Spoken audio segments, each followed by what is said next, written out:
Madam, আপনার বেডরুমে খাটের নিচে স্যারের প্রেমিকা আছে। কি? দর্শক, এই কাজের ছেলেটি কি বললো আপনারা তো শুনতে পাচ্ছেন। পুলিশ অফিসার ম্যাডামকে বললো, ম্যাডাম আজকে আপনি অফিসে যাবেন না, স্যার কিন্তু স্যারের বেডরুমে খাটের নিচে স্যারের পরকীয়া প্রেমিকা আছে। তো চলুন এরপরে কি হয় আমরা সম্পূর্ণ ভিডিও দেখি। ম্যাডাম, আমার কথা বিশ্বাস করেন, আমি একটু মিথ্যা কথা কইতেছি না, আমি সব সত্যি কথা কইতেছি। আপনি গেলেই দেখতে পাইবেন। আমি তো কিছুই বুঝতে পারছি না, তুই এগুলো কি বলছিস? আমি তো বাসায় ছিলাম, তাহলে তোর স্যারের প্রেমিকা আমার বেডরুমে খাটের নিচে কিভাবে ঢুকলো? কিভাবে ঢুকলো তাইলে শুনেন। আসো, আরে আসো, দাঁড়াও, এখানে দাঁড়াও। এই তোর ম্যাডাম কই রে? স্যার, ম্যাডাম তো ওয়াশরুমে গেছে। আচ্ছা শোন, ঠিক আছে, আমার গার্লফ্রেন্ড আসছে বাসায়। শোন, কোনোভাবে যেন তোর ম্যাডাম বুঝতে না পারে। একটু পর তো তোর ম্যাডাম চলে যাবে অফিসে, আমি ওরে আমার বেডরুমে খাটের নিচে রাখতেছি। হ্যাঁ, তুই তোর ম্যাডামকে বলবি না কিন্তু। যদি তোর ম্যাডাম ওর বিষয়ে কিছু জানতে পারে, তোকে কিন্তু আমি মেরে ফেলবো। কোনো কিছুই বলবি না কিন্তু, সাবধান করে দিলাম। শোন, তোর ম্যাডাম তো এখন ওয়াশরুম আছে, আমি ওরে খাটের নিচে লুকিয়ে রাখতেছি। হ্যাঁ, সাবধান ঠিক কিন্তু। আছে, যান। চলো।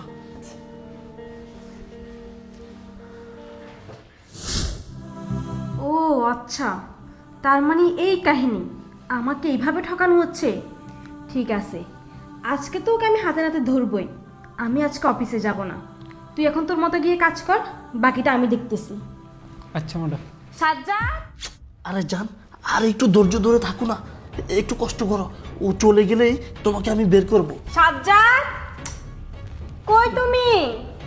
এই তো আমি। কি হলো, তুমি যাও না? আরে কি হলো? আরে শোনো না, আমি তো অফিসেই যাচ্ছিলাম, এর মধ্যে আমার মাথাটা খুব ধরেছে। আমি ভেবেছি আজকে আমি আর অফিসে যাব না, শরীরটা এমনিতেই খুব দুর্বল লাগছে। কি আমি একটু বলতেছো? রেস্ট নিব। আরে দাঁড়াও, এখানে দাঁড়াও। তুমি চলো, ওইদিকে যাই আমরা। কেন ওদিকে যাব? ড্রয়িং রুমে যেয়ে কথা বলি আমরা, চলো না। শোনো, আমার শরীরটা ভালো লাগছে না, আমার শরীরে একটুও শক্তি পাচ্ছি না। আমি আমার বেডরুমে রেস্ট করব কিছুক্ষণ। এক কাজ করো, তুমি বরং ড্রয়িং রুমে যাও। যাও, আমি একটু আরে দাঁড়াও না, শুনো, তুমি আমার কথা শুনতে চেষ্টা করো। শোনো, তোমাকে একটা গিফট দিব, চলো ওই রুমে চলো। তোমার জন্য গতকালকে আমি একটা জিনিস আনছি। আশ্চর্য, গিফট দিবে ভালো কথা, এটা তো আমাদের বেডরুম, তাই না? আমাদের পার্সোনাল জায়গা, এখানে তুমি আমাকে গিফট দাও? আমি বলছি যে আমার শরীরে খারাপ লাগছে, যার কারণে আমি অফিস অব্দি যাইনি, আর তুমি কিনা সব তাল বাহানা শুরু করেছো। শোনো, আমার ভালো লাগছে না বলছি, মেজাজটা খারাপ করো না, এত চিল্লাচিল্লি করারও মুড নেই, সরো। আচ্ছা শোনো না, তুমি আমার কথাটা বুঝতে চেষ্টা করো। আমি তোমাকে কি বলতে চাচ্ছি, চলো না ড্রয়িং রুমে যাই, ওখানে গিয়ে আমি কথা বলতেছি। তোমার কি বেশি মাথা ব্যথা করতেছে? আমি টিপে দিব, চলো। আমি তো কিছুই বুঝতে পারছি না, তুমি এরকম শুরু করছো কেন? বাসায় কি কেউ আছে নাকি, যার কারণে তুমি আমাকে বেডরুম থেকে বের করার জন্য এমন করছো? আমি বললাম আমার শরীর খারাপ লাগতেছে, তুমি হাজবেন্ড হয়ে কি আমাকে এসব শুরু করছো আমার সাথে? সরো, বেশি কথা বলো না, আর সরো তুমি, সরো তো। আরে দেখো না, আমার কথাটা তুমি শুনতে চেষ্টা করো না। তোমাকে আমি বলতেছি না তোমার শরীর বেশি খারাপ, চলো তোমাকে আমি ডাক্তারের কাছে নিয়ে যাই। না, আমি এখন ডাক্তারের কাছে যাব না, আমি বেডরুমে রেস্ট নিব, আমার শরীরটা বড্ড খারাপ। তুমি যাও, যাও তো যাও। কি বলতেছো তুমি? তোমার শরীর খারাপ, মাথা ব্যথা করতেছে। শোনো, তুমি যদি অফিসে না যাও তাহলে তোমার চাকরিতে প্রবলেম হয়ে যাবে, চাকরি চলে যাবে। তাতে বড় আমি তোমাকে ডাক্তারের কাছে নিয়ে যাই, ওষুধ কিনে দেয়, তুমি সুস্থ হয়ে যাবা, তারপর তুমি অফিস করতে পারবা। আচ্ছা, আমি তো কিছুই বুঝতে পারলাম না, তুমি এমন শুরু করছো কেন বলো তো? আমি অফিসে না যাওয়া নিয়ে তোমার কি টেনশন, তাই না? আচ্ছা সত্যি করে বলো তো, বাসার মধ্যে কি আছে, বেডরুমের মধ্যে কি আছে, যার কারণে তুমি আমাকে বেডরুম থেকে বের করার জন্য এমন করছো? দেখো, তুমি উল্টাপাল্টা কথা বলো না। বাসার মধ্যে কে থাকবে? তুমি কি আমাকে অবিশ্বাস করতেছো নাকি? আমাদের বাসায় কে থাকবে? আমরা তো বাসার মধ্যে আমরা তিনজনই, আমি, তুমি আর কাজের ছেলেটা, আর তো কেউ নাই। শুনো, আমি তোমাকে তো ভালোবাসি, তাই আর কি বলতেছি, তোমার যেহেতু শরীর খারাপ, আমি তোমাকে ডাক্তারের কাছে নিয়ে চলি, চলো। থাক, আমাকে তোমার কষ্ট করে ডক্টরের কাছে নিয়ে যাওয়া লাগবে না। ডক্টরের কাছে যদি যেতে হয় আমি যেতে পারবো। তুমি নিজে অবিশ্বাসের কথা টেনে আনছো, জানো তো? তুমি অবিশ্বাসের মতো কাজ করতেছো। যদি আমরা তিনজনই থাকি বাসার মধ্যে, তাহলে আমাকে বেডরুম থেকে বের করার জন্য এত তালবাহানা তুমি করতে না। নিশ্চয়ই বাসার মধ্যে কাউকে লুকিয়ে রেখেছো তুমি, যার জন্য আমি বেডরুম থেকে বের হলেই তোমার শান্তি। আমি সব কিছুই বুঝি। দেখো আমি সত্যি বলতেছি, বাসার ভিতরে কেউ নাই। চুপ করো তুমি। তুমি কি ভেবেছো আমি কিচ্ছু জানতে পারবো না এটা ভেবেছিলে তুমি?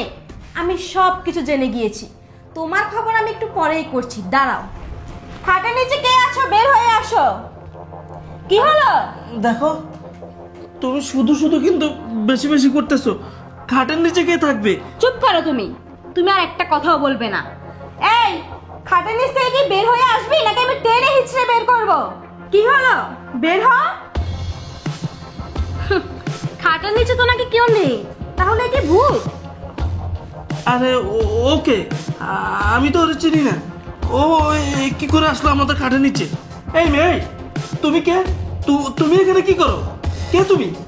ও আচ্ছা, এখন ওকেও চিনতে পারছো না কেন? ও তো তোমার প্রেমিকা। আমার কাছ থেকে লুকিয়ে যাকে আমার বেডরুমে রেখে রঙ্গলীলা করতেছিলে, এখন তাকেও চেনো না?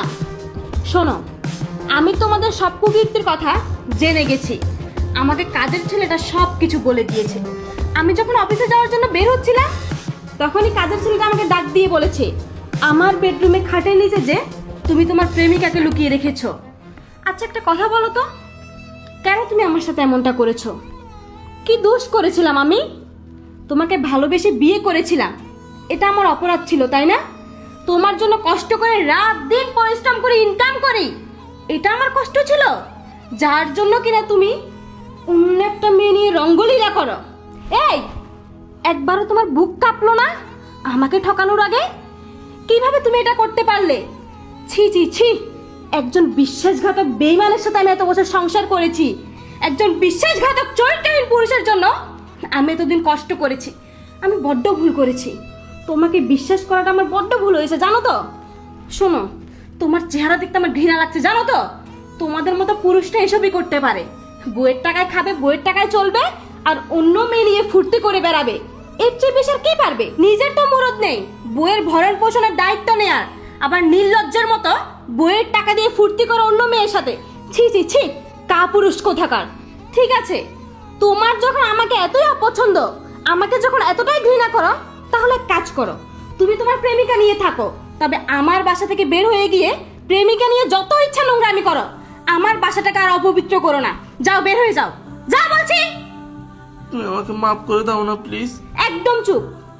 মাপ চাইতে তোর লজ্জা করে না? যা, দুজন বের হও আমার বাসা থেকে, যাও।